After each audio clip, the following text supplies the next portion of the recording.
avec vous pour toujours, et très bientôt vous me verrez. Bonjour, chers choisis de Jésus. Je suis heureux de vous retrouver après quelques semaines de vacances. J'espère que vous avez passé des belles vacances, que ce fut réellement des véritables vacances où vous avez pris un temps pour entrer davantage en intimité avec le Seigneur. Moi, je peux vous dire que ce que j'ai retenu durant ce temps, c'est la toute puissance de l'amour de Dieu. Avec les témoignages qu'on a reçus, que j'ai lus, j'en arrive à la conclusion que peu importe le problème que nous vivons, il y a une solution. Et la solution, c'est d'entrer en intimité avec le Seigneur. C'est de prendre du temps en intimité avec lui pour lui donner notre oui, pour qu'il nous transforme et par la suite, qu'il puisse aussi passer à travers nous pour rejoindre les autres. Nous avons tellement de beaux témoignages qui nous confirment ça, que je dirais, je n'ai pas besoin de ma foi pour le croire, j'ai juste la peine de regarder ce qui se passe. Et on pourrait débuter en lisant la pensée du jour. Est-ce que Kevin pourrait nous lire la pensée de ce jour? Donc, je vous lis ça, Léandre. Moi, avec mes petits yeux, je me sens plus gros que vous, là. Donc, la pensée du jour est extraite du volume 3 au numéro 75. Mon enfant, continue à avancer dans la foi pure. Tu es témoin que je te guide et t'inspire. Sois sans crainte. J'ouvrirai toutes les portes qui doivent être ouvertes et fermerai celles qui doivent être fermées. Encore une fois, tu seras témoin de mon agir. Divinement, je t'aime. Lorsque j'ai lu cette pensée du jour, je me suis empressé d'aller dans le 3e volume voir le message numéro 75. Et je constate que c'est un point très important dans tout le cheminement de la mission des choisis de Jésus. Pour se situer, nous sommes au 20 avril 2001. Et en l'an 2000, le premier volume avait paru en 1999. Et en l'an 2000, Odile Chevasson, qui organisait les voyages, m'avait invité pour aller en Europe. Et j'avais refusé. Je disais, je veux porter ça dans la prière. Et là, elle m'avait réinvité de nouveau. Et je l'ai porté dans la prière. Et c'est à la suite de ce message-là que j'ai décidé d'aller en Europe. Oui, d'aller en octobre. Et justement, il dit, va dans la confiance.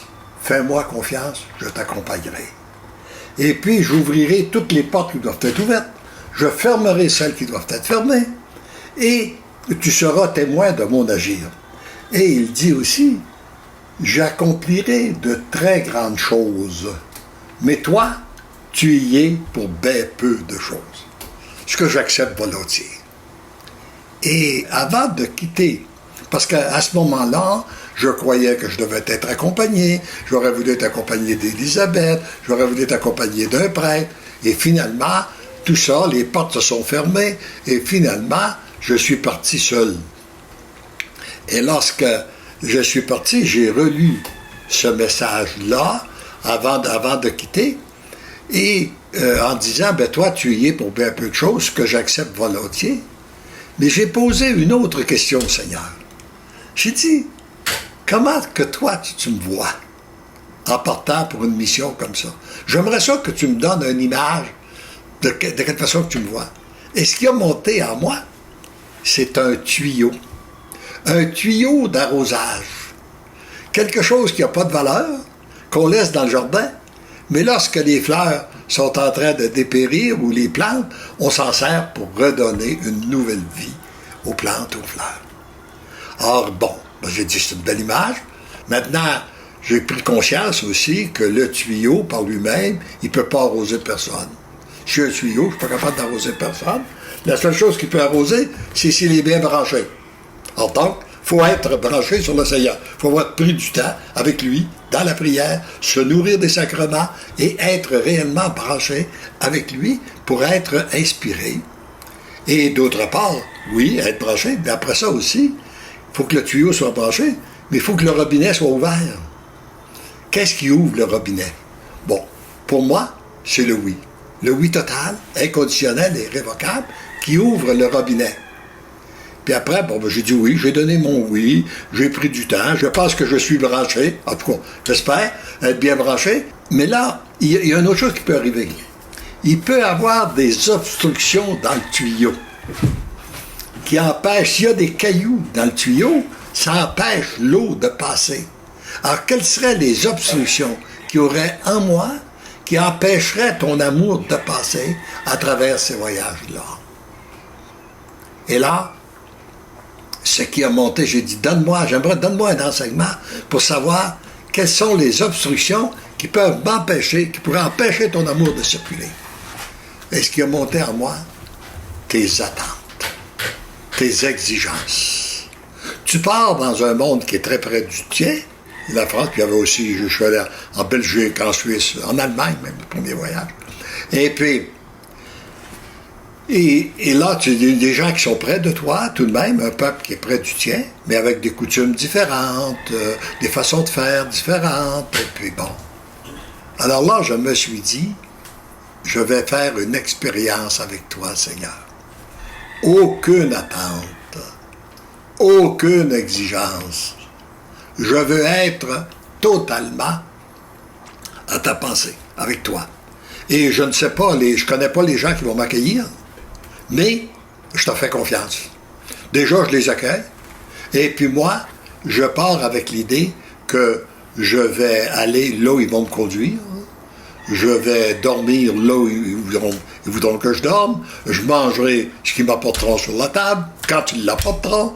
Et puis, je parlerai quand ils voudront que je parle. Puis, donne-moi la grâce de me taire quand ils m'auront assez entendu. Bon, je pars avec ça. Et puis ça, c'est l'esprit dans lequel je me nourris en m'en allant, de dire j'ai aucune attente. Et quand j'arrive là, Odile Chevasson m'avait dit, je vais être accompagné d'un couple. Il y a un couple retraité, des restaurateurs qui avaient passé la vie avec des restaurants, là, ils sont à leur retraite, ils sont engagés dans la foi, et puis eux vont nous voyager, vont s'occuper de l'organisation matérielle, et puis tout ça. Bon, c'est correct. J'arrive là, au lieu d'être 3, ils sont 4. Il y a en plus de ça un autre type de mon âge, et puis qu'on me présente, qui s'appelle Philippe. Bon, là, Odile dit, écoute, la voiture de Jacqueline et Fernand est déjà remplie avec les valises puis le stock qu'on a besoin pour le voyage. Alors nous, toi et moi, on va voyager dans la voiture de Philippe, qui lui, il va nous voyager. Fait que, très bien. Je m'assois dans la voiture, et puis ma première réaction, c'est de dire, bon, ben je vais regarder dans quel genre de voiture je suis pour voyager. Je suis dans une BMW de l'année. Bon, ben, pas mal, Seigneur. J'ai dit, je pense qu'on va être plus confortable qu'étaient les premiers missionnaires qui sont venus évangéliser le Québec. et puis, je pense qu'on va être plus confortable aussi que toi quand tu voyageais dans la poussière avec les apôtres. Et là, je regarde Philippe, puis je me dis, quelle générosité il a, lui, de prendre 3 semaines de son temps avec une belle voiture neuve pour me voyager à travers l'Europe. Puis là, il me vient une interrogation aussi. J'ai dit, il doit être très engagé dans la foi, parce que moi, je me pense engagé. Est-ce que j'aurais la générosité de prendre 3 semaines de mon temps pour voyager un Français qui arrive au Québec? Je suis pas sûr. Ça me demanderait réellement de l'effort. Et ma première question que je lui pose, mais j'ai dit, parle-moi donc de ta foi. Il dit quoi? Ben oui, parle-moi de ton engagement religieux. Ben, moi, je pratique pas. Voyez-vous, si j'avais eu des attentes, j'aurais pu commencer à quereller le Seigneur, puis dire, Seigneur, t'as pas de bon sens. Tu m'envoies en mission pendant 3 semaines, et tu me donnes quelqu'un qui dit qu'il n'y a pas la foi. Tu aurais pu trouver au moins une personne en France qui a la foi, avec laquelle on va pouvoir partager les merveilles de Dieu. Mais, comme je n'ai pas d'attente, Ce qui monte dans mon cœur, c'est le contraire. Un flot d'amour dans mon cœur pour Philippe. T'as pas la foi, puis t'as la générosité de me voyager, mais c'est extraordinaire. Et là, je constate que Philippe est d'une attention particulière pour moi. Il est très généreux, il est très serviable et tout ça. Et puis là, je comprends que c'est un ami de longue date de Jacqueline et Fernand. Et puis, eux sont engagés dans la foi. Philippe ne l'est pas. Il espère que dans le voyage, ça va être une occasion que lui puisse vivre une conversion. Puis, à leur grande déception, moi, je dis à Philippe, écoute, Philippe, là, tu me dis que t'as pas la foi, mais t'es pas obligé de m'écouter, hein. On va répéter la même chose, souvent, sûrement, que je vais répéter les mêmes choses dans les conférences. Alors, t'es pas obligé d'assister aux conférences. T'as déjà la générosité de voyager, c'est suffisant. T'es pas obligé d'assister aux Eucharisties non plus, qu'on va aller. Fait que, mais j'ai dit, j'aurais juste une demande à te faire. Parce que, Odile et moi, entre les voyages, entre les conférences, on va vouloir prier. Est-ce qu'on pourrait prier dans ta voiture? Elle dit oui, qu'un problème. Fait que, là, mais une couple de jours après, nous sommes accueillis dans une maison, pour le repas du midi, à Lyon, par deux dames qui ont une foi. Qui ont une foi très, très communicative. Ils nous parlent, puis là, tu sais, c'est du feu. Fait que quand je me suis retrouvé dans la voiture avec Odile et Philippe, mais j'ai dit, ces femmes-là qu'on a rencontrées ont une foi réellement contagieuse. J'ai dit, si on a rencontré beaucoup de gens comme ça, je crains pour mon ami Philippe qu'il se fasse contaminer. Il dit, il me semble que je le vois, il conduisait sa voiture, puis là, il se retourne un peu. Il dit, oui, je commence à ressentir les premiers symptômes. Alors, et quelques temps après, c'était drôle, il me prend part. Puis il dit, Léandre, j'aurais le goût d'entreprendre un cheminement de foi. Par quoi tu penses que je devrais commencer? Ben, j'ai dit, Philippe, tu sais l'amour que j'ai pour toi devant ta grande générosité. Moi, je voudrais que ça soit facile pour toi. Je voudrais t'enseigner le chemin le plus facile, que ça soit le plus rapide. Moi, de France, puis le plus facile. C'est quoi? Ben, j'ai dit, un bon sacrement du pardon. Tu veux dire la confession? J'ai dit, ben oui, t'as bien compris. Philippe, c'est ça. Mais il dit, c'est difficile, ça? J'ai dit, non. Tu vas aller voir un prêtre. Et puis, tu sais, t'as sûrement eu une formation chrétienne. Dans ta conscience, tu sais ce qui est bien, ce qui est mal. Il y a des choses que tu fais, que tu regrettes d'avoir fait. Alors, ce que tu regrettes, là, dans ton passé, là, dépose-le au prêtre. Et puis, demande pardon à Dieu, puis accepte le sacrement du pardon, puis engage-toi pour commencer, c'est tout. Fait que, quelques jours après, nous étions à Ars, et nous en profitions pour aller recevoir le sacrement du pardon dans le confessionnal du Saint-Curé. Alors, Philippe est allé aussi, il assistait à toutes les Eucharisties, il assistait à toutes les conférences. Et puis, après quelques voyages, là, je me souviens pas juste une nombre, 3 ou 4, Jacqueline et Fernand ont décidé de changer leur voiture pour avoir une voiture beaucoup plus grande. Alors, on n'avait plus besoin des services de Philippe, mais Philippe, ou bien il était à l'aéroport pour m'accueillir quand j'arrivais en France. Si j'avais une conférence dans la région parisienne, tout à coup, je voyais mon Philippe qui était dans l'assistance. Alors, il a vécu une véritable conversion. Pour moi, ce fut tout un enseignement de l'importance de ne pas avoir d'attente, d'exigence. Et même à l'occasion de ce voyage-là, nous avions pris un repas dans une abbaye, et puis on était en silence. Là, je fais un petit bilan pour voir qu'est-ce qui se passe, qu'est-ce qu'on vit. Mais là, je me suis retrouvé à dire au Seigneur, Seigneur, je pense que tu t'es trompé quand tu as dit que j'étais un tuyau d'arrosage. Parce que je suis celui qui me fait le plus arroser de ton amour dans ce voyage-là. Et ce fut comme ça pendant les 30 voyages de mission. Alors donc, j'ai toujours dit, je ne sais pas qu'est-ce que le Seigneur a donné aux autres à travers moi, mais je suis sûr que moi, j'ai beaucoup reçu à travers ça. Et là, on pourrait peut-être, à la suite, justement, j'ai parlé de l'importance du sacrement du pardon pour nous permettre d'avoir une meilleure relation avec notre Dieu. Et l'agir de Dieu porte justement sur ça. Alors, Kevin, tu pourrais peut-être nous lire l'agir de Dieu aujourd'hui que nous avons là. Oui. Donc, je vous lis ça. Donc, l'agir de Dieu, on lui a donné un titre qui s'appelle « Une rencontre, un tel bonheur ». Je viens juste de visionner la vidéo sur l'urgence de la préparation de notre cœur. Oh, comme je peux confirmer toutes ces merveilleuses paroles révélées. Ce dimanche, pour la première fois de ma vie, j'ai été confessé à un prêtre tous mes péchés après une illumination de conscience il y a 7 ans déjà. J'ai 43 ans aujourd'hui, je suis mariée et mère de 2 enfants, dont une petite fille handicapée de 11 ans.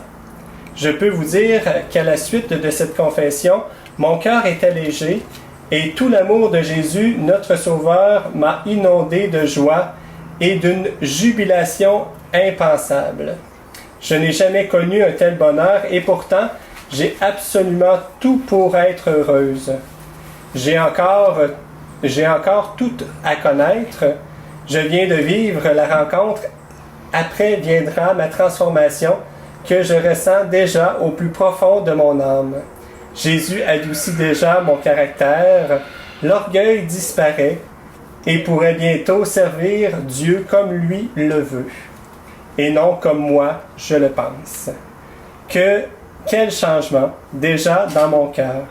Lorsque j'écoutais cette vidéo, je compris que c'était exactement ce que je vivais en ce moment-là. Merci. On pourrait peut-être laisser un petit retour. Est-ce qu'il y a des questions pour laisser des gens? Est-ce qu'il y a des commentaires ou des questions? Bien, on a Ginette Fortin qui nous dit un commentaire intéressant, qui nous dit « Les attentes nous rendent tristes ». Donc ça, j'ai trouvé ça intéressant. On a plusieurs personnes qui nous saluent également. On a Céline qui nous dit « Aide-moi à accomplir ce que tu me demandes. Je t'aime Jésus de tout mon cœur. Merci Jésus. » On a plusieurs personnes aussi qui nous demandent de prier pour eux et des salutations. Et j'aimerais ajouter que si on n'a pas d'attente, on n'a pas de déception. Hein? Et j'aimerais compléter un petit peu avec le voyage, cette expérience-là de voyage. Le couple, Jacqueline et Fernand, ont évalué qu'ils ont fait 135 000 kilomètres pour me voyager en Europe. Et ça, là, on a passé, si on additionnait les semaines, les 30 voyages, on a fait le calcul qu'on avait passé plus qu'1 an ensemble. 1 an complet, toujours du matin au soir, dans les voyages, les repas, les endroits pour dormir, enfin, tout le temps, on a vécu. Puis, ce qui est beau, c'est que si on regarde, contrairement à ce qui se passe souvent dans les vacances, on voit 2 couples amis qui partent en vacances 1 semaine, 2 semaines, puis parfois, quand ils reviennent, ils ne sont plus amis. On a vu ça maintes et maintes fois. Mais moi, n'ayant pas d'attente, d'exigence, j'ai eu aucun conflit, aucune difficulté avec ces gens-là. On est encore très, très heureux. De temps en temps, on se parle au téléphone. On est très, très heureux. Ben, il y a Fernand qui est décédé. Philippe et Fernand sont décédés. Mais Jacqueline et Odile sont toujours bien là. Et justement, je recevais un témoignage il y a une couple de semaines de Jacqueline qui me parlait de qu'est-ce qui se passe encore après X années. Parce que tout de même, je ne suis pas retourné en Europe depuis 2012, on est en 2019. Ça fait tout de même 7 ans là, que je ne suis pas retourné. Elle me dit, j'ai rencontré un type dans mon village qui était présent à une conférence que tu avais donnée. Elle dit, te souviens-tu que là, en voyageant dans les Landes, on avait passé par les Landes pour aller à la maison de Jacqueline et Fernand, et il y avait eu une soirée dans le village, je n'avais pas eu une grosse publicité, dans laquelle j'avais donné une conférence. C'est peut-être un des plus petits groupes que j'ai rencontrés, qui avait peut-être une dizaine de personnes, je ne sais trop, je ne me souviens pas juste, mais je sais qu'il y avait peu de monde. Puis pour moi, c'était bon. Et là, elle me dit, à cette rencontre-là, il y avait une dame qui était là avec son fils. Et puis, elle est partie avec les 3 volumes.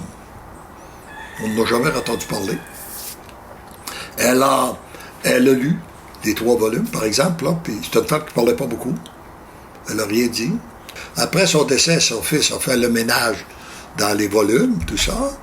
Il est arrivé sur un carton, comme disent les Français, nous on dit une boîte, là, dans lequel c'était marqué à toi, mon fils. Pour toi, mon fils, quelque chose du genre. Il a regardé, c'était les 3 volumes pour le bonheur des biens, mais choisi Jésus. Il a plongé dans les volumes, puis là, il m'a donné un témoignage extraordinaire que sa vie est complètement changée, et puis qu'il voulait former une petite cape pour partager davantage, puis approfondir davantage. C'est de voir les fruits. Quand le Seigneur a dit, dans le message-là, qu'on vient de lire, là, 75, ça produira ce voyage-là, j'accomplirai des grandes choses, je produirai des fruits, eh bien, on les voit encore continuellement après X années. Et c'est ça qui est important, c'est ça qui est beau, de voir qu'avec le Seigneur, ce qu'il dit, il le fait. Et ce qu'il a dit à moi, il le dit à vous. Il est important qu'on prenne conscience de ça. On a tous un rôle à jouer pour rebâtir l'humanité. Hein? Nous savons qu'actuellement, il y a beaucoup de gens qui cherchent, qui souffrent de voir là où va notre monde. Voir malgré le grand confort, les anges que nous avons, souvent beaucoup, pas tout le monde, mais plus des anges, il y a beaucoup de gens qui même qui sont dans les anges sur le plan financier, ils vivent de grandes souffrances par la séparation des couples, par les divisions, etc., etc. Puis on a des pays, on voit que les pays qui sont en guerre, etc., il y a beaucoup de grandes souffrances. Alors on voudrait aider le monde. Beaucoup de gens ont le désir d'aider pour construire un monde meilleur. Puis là, on se demande quoi faire. Qu'est-ce qu'on pourrait faire, en fait? Qu'est-ce que je pourrais faire pour construire un monde meilleur? Puis là, il y en a qui veulent entreprendre des actions, puis ils prennent beaucoup d'énergie, puis ça produit peu de fruits, puis bon. Et dans la mission des choisis de Jésus, le Seigneur nous dit, c'est pas ni le savoir, ni l'avoir, ni le pouvoir qui fait des grands changements, c'est la transformation de l'être. C'est qu'est-ce que nous donne le témoignage d'aujourd'hui qu'on vient de lire, là. La dame a dit, moi, là, j'ai vu, je vois que si j'ai besoin, c'est l'humilité, c'est l'état de reconnaître que nous sommes petits, reconnaître que Dieu nous aime, se laisser transformer par lui, puis en se laissant transformer par lui, on peut très bien, à un moment donné, on s'aperçoit qu'il passe à travers nous pour rejoindre les autres. Et il y a de plus en plus de témoins comme ça à travers le monde. Et c'est ce qui se construit actuellement, c'est ce qui me rend plein d'espérance. Or, ça ne va pas souvent à la vitesse qu'on aimerait. Il ne passe pas non plus par les chemins qu'on pense. Parce que la première chose qu'on voudrait, c'est qu'on voudrait, par exemple, qu'ils touchent les enfants, nos enfants, qu'ils touchent les membres de notre famille, les gens proches, puis là, tout à coup, non, ça ne fait rien. Hein? Comme moi, quand on m'a demandé quelle avait été la réaction des enfants quand le premier volume a paru, ben, il n'y a pas eu de véritable réaction, il n'y a pas eu d'opposition, il n'y a pas eu d'enthousiasme non plus. La seule chose que j'ai eue comme commentaire, c'est la dernière de mes filles qui dit, bon, ben moi, je t'ai toujours vu comme étant un homme fort, puis là, j'ai vu le petit qui est en toi, j'ai trouvé ça intéressant. Et puis, mais c'était pas plus que ça. Là, je regarde, par exemple, cette semaine, on a eu une belle conversation, elle et moi, avec Elisabeth, là, on a eu une belle conversation avec elle, puis on s'aperçoit que son cheminement, elle chemine, et puis elle avance, puis elle est de plus en plus accueillante dans ces choses-là. On a pu partager réellement, plus profondément. Alors, tu sais, c'est qu'on voit. Puis, bon, des fois, ça prend du temps, quand c'est des gens qui sont autour de nous, mais j'aime la forêt, et puis un chêne, ça prend du temps. Ça grandit pas vite, mais ça fait un bois résistant. Tandis que un peuplier ou un bouleau va grandir beaucoup plus vite, un trempe, ça va être rapide, mais c'est un bois qui n'a pas la même résistance. Alors c'est la même chose souvent qu'il fait avec les individus. Alors si ça prend du temps pour les gens autour de nous, c'est qu'il veut faire des chaînes avec. On doit donc on doit se réjouir du temps, mais garder notre confiance que oui, l'important c'est qu'ils sont sur le vrai chemin qui nous conduit à la plénitude de l'amour. Bon, je pense que là, est-ce qu'il y a d'autres petits commentaires? On a un beau petit commentaire, que Sylvie qui nous dit « On vit à une époque où les gens ne savent pas ce que le Seigneur peut faire pour eux. » trouvais ça intéressant. On en avait d'autres Puis aussi. Ginette aussi, c'est intéressant. Ginette qui nous dit « Merci beaucoup, Léandre, pour ce magnifique enseignement. Se laisser aimer et aimer. Il n'y a pas de plus grande mission. » C'est ça. C'est juste. Et j'ai quelqu'un, justement, qui me témoignait. Pour savoir ce que c'est que l'amour de Dieu, il faut y goûter. Trop souvent, on veut découvrir Dieu, mais on ne veut pas plonger dans son amour. On veut pas établir cette relation, soit parce qu'on a peur, on a des blocages et tout ça. Et, par exemple, si j'avais jamais mangé un orange de ma vie, puis je dis, Kevin, explique-moi ce que ça goûte un orange. Hein? Je ne veux pas y goûter, mais je voudrais juste savoir qu'est-ce que ça goûte. Ben, tu dis, écoute, goûte-y, tu vas le savoir. Mais tant que tu ne goûtes pas, tu ne sais pas. Hein? Je voudrais savoir la différence entre le goût d'une orange et une pomme. Bon, ben, goûte-y, puis tu vas le savoir. Tu sais, c'est ça. Alors, l'amour de Dieu, c'est ça. Goûte-y. Alors, c'est ce que je pense qu'on pourrait arrêter. En terminant avec ça, là. Si tu veux savoir ce qu'est l'amour de Dieu, ben, goûte-y. Alors, parce que l'amour nous aime, nous devenons l'amour. Bonne semaine. Et très bientôt vous me verrez. Je vous aime.